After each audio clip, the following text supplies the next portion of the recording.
Hi, this is Tim of the 1916 Company. Welcome and thanks for logging on. If you love this watch, email me, Team Mosso at the1916company.com for purchase pricing and availability questions concerning this watch. And this watch was a 2019 launch. The year AP launched the code 1159. It had a lot of Royal Oak novelties waiting in the wings as an insurance policy, and the 15500 was the ultimate insurance policy. A step up from the previous 15400, the dial is cleaner. There are a lot of detail changes, but the big evolution is going to be the new movement out back. Dimensionally hasn't changed much from the prior model. Still steel, 41 millimeters in diameter. You can see in profile, the watch is actually quite reasonable in that regard. 10.7 millimeters thick, 50.6 millimeters from lug to lug, and if you include these intermediate links, they're called plots, then the total distance across the wrist is going to be 53.7 millimeters. It's a weighty watch. It's substantial, not precious metal, but burly. Throw it on my wrist, which is 16 centimeters circumference, and I guess you could probably wear this on a slightly smaller wrist. Let's say my wrist is 16, and looking down the barrel, I think 15 is okay, but definitely 16 centimeters circumference and up to wear this well. You can see it'll sit easily under a cuff. It's thin, it's got a sloped bezel. Here's your over-the-top shot. This bracelet is in very good shape. You're going to have to use your imagination a little bit here because this one's wrapped and I'm going to leave it that way. But it has perfect metalwork. It takes 9 to 11 hours to finish these bracelets because of all the little parts. You can see the faces of the plots that are inside the links are actually polished. Who has that kind of attention to detail? The flanking satination is vertical, and then the longitudinal satination moves down the bracelet on the top links. You can also see we've got a little bit of a bevel on the side, a polished bevel that extends off the expanding bevel on the lug hoods.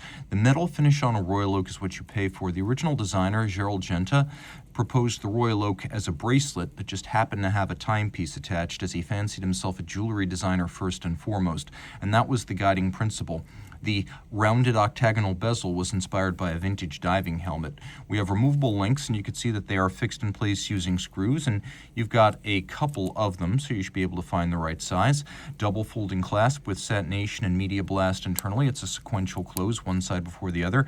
Twin trigger release, quite secure. You have to press both triggers for it to pop open. Rolling around to the case, screw down crown, 50-meter water resistance. Those two features in combination are suitable for surface swimming. We have a little hairline visible bezel gasket. It's always been a very subtle but deliberate styling element of a Royal Oak. It's more prominent on the offshores. You could see the lines of the bezel continue unbroken through the mid-case into the case back, and that the bezel features a satin lip, then a inclined and polished outer edge, and then a vertically satinated top. Note that the crown, as well as the inset white gold bezel bolts, are all hexagonal.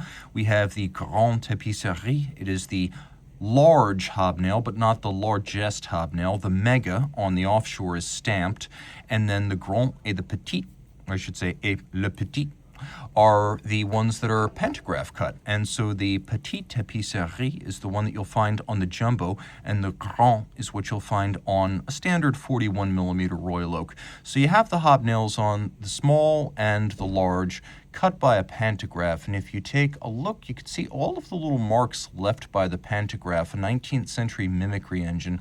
It works in circles, so you can see how this has been turned, but there are between 10 and 20,000 little undulations, divots, and dots on this very complex slate gray dial. We have white gold logo, hands, and indices, so they'll never tarnish or oxidize. One of my favorite features of these, you can actually see that the inner bezel is mirror polished. It adds a little bit of luster to the watch. And then we have plenty of lume, no shortage.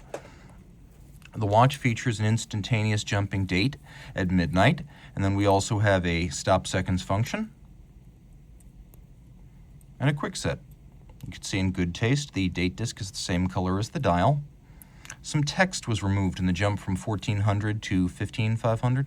So the 15400 featured a lot of text on the lower part of the dial, whereas the 15500 here just features Swiss made and the company name.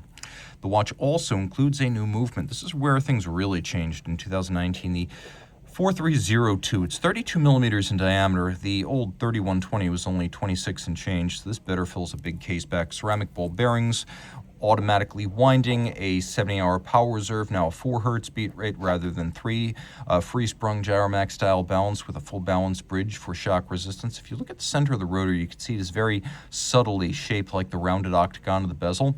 We have bevels, we have stripes, we have polished screw heads, we have a rotor that features satination on its top, skeletonization, lots of internal and external beveling, including many sharply drawn interior angles, and then mirror polish on the AP logo. You can also see we have a solarization on the ball bearing center, and that the movement pivots on 32 joules. You can see the decoration is price appropriate, absolutely no doubt about that. It is a combination of machine and mechanical finishing, but you'll find that at Lange, Patek, and Vacheron as well. You can see the stripes are particularly well done with a nice shaded gradient from side to side, and then very tight engine turning on the base plate. If you love this watch, reach out to Team Mosso at the 1916company.com for purchase and pricing details.